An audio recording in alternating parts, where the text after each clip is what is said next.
Work the time and you'll be fine. That's the main thing I'm always focusing on, working your own hours and how to earn the right way. And just really focusing on the time, not the money. I've been doing this experiment for like almost, I think it's going on my 7th or 8th week where I actually keep stats on myself. And it's so important for you to keep stats on yourself so you can see how your market is. When you start to keep stats on yourself, especially if you're doing this full time and indefinitely, you get to tap into the richness of what your market can actually offer you. Plus, the best thing about working your time, not the money, is it levels the stress off, which is perfect because by leveling the stress off, you don't have to worry about it and you can just go out each and every single day and you can focus on working the time. For instance, today I'm working 9 hours. So I've turned my apps on at 10:24. I'm waiting for deliveries to come through that are profitable for me to be able to actually do. And I make sure that I look out for the dollar per mile ratio. I make sure to keep my miles low. And the best secret to keeping your miles low is to not always drive around so much. Maybe stop, wait, pull out your phone, do something, then boom, get the next offer. Stop, wait, on and off, on and off, on and off, on and off through the day. This helps to regulate your miles to the best of your ability so that this way you don't put so many unnecessary dead miles on your car.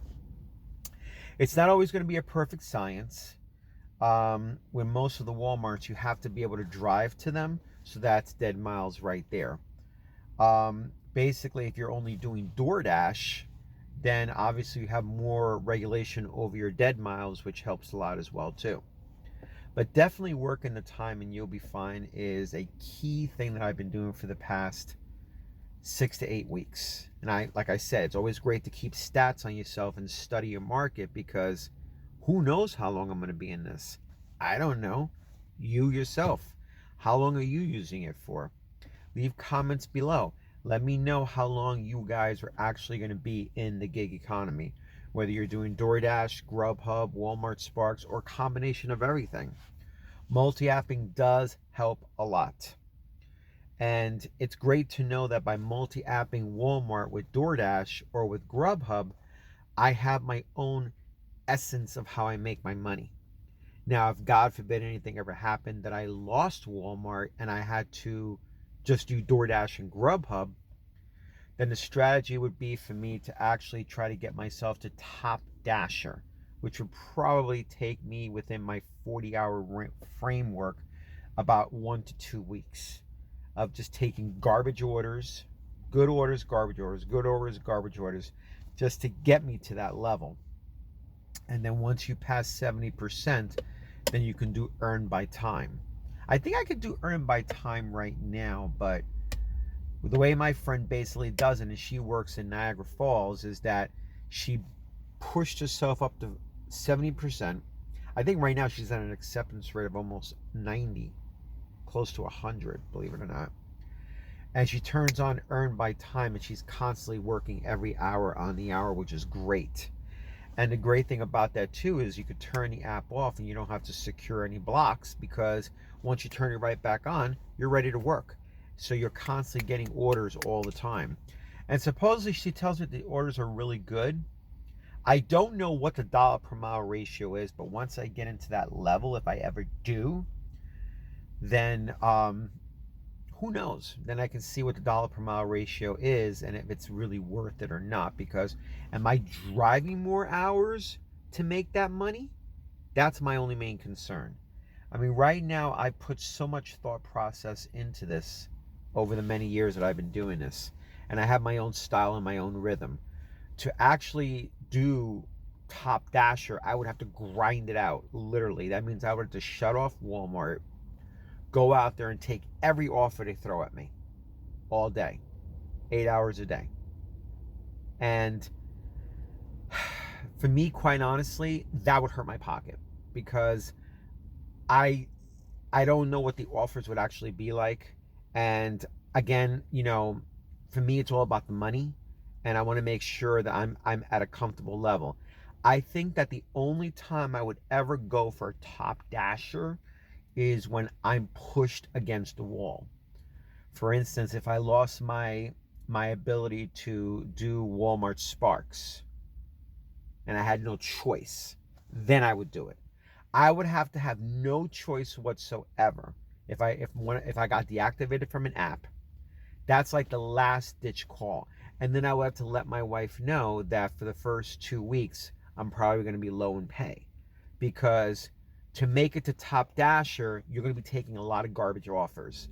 And it's about grinding that acceptance rate up all the way to 70%.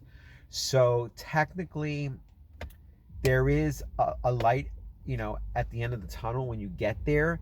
It's just the beginning of gradually getting there. But then you start to unlock all those perks where you can go on anytime you want. You don't have to reserve blocks. You could literally just work DoorDash by itself. Because my friend, the way she basically did it was she tested out DoorDash and Walmart Sparks at the same time. And she just tested DoorDash off and kept tested DoorDash and kept it on for 8 hours and didn't turn on Walmart Sparks. And when I found out how much money she made, it was almost close to multi-apping. So that's kind of like good for me if God forbid anything ever happened, or for you as well too. If you're used to multi-apping, but if God forbid something were to happen that you lost one of your other apps, but you still have DoorDash, you just got to grind it out for about a week or two. Get past all the garbage offers until you get to the acceptance rate of 70%. And then once you're there, then you're home free basically, and that's basically it. So, but yes, by working the time, not the money, it helps you a lot. Okay, because I know I could put the time in. I'm not worried about the dollar amount. At the end of the week, when I hit my 40 plus, I know I'm going to make my money. That stress just comes off and melts away. It's like, okay, now I know what I got to do. Now I have a solid work-life balance. Yesterday I did work less hours only because I grew a little bit tired of working. And when you're doing this 6 to 7 hours, 6 to 7 days a week, you do get a little bit tired. Okay? And you want to be able to take a break or make a day shorter just to go home and do other things. That's the good thing about being your own boss. You don't have to push yourself so hard. And you can basically have mini small days, maximum full days, totally up to you. So today's my maximum big day. Tomorrow will probably be my short day because I'm going to go visit a friend tomorrow, a buddy. And but yeah, it's really up to you. You work the hours the way you work it. Make it easy for yourself. This is not rocket science, okay?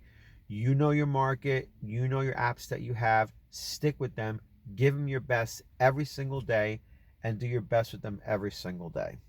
That is the best that I can tell you about this. And really, keep stats on yourself.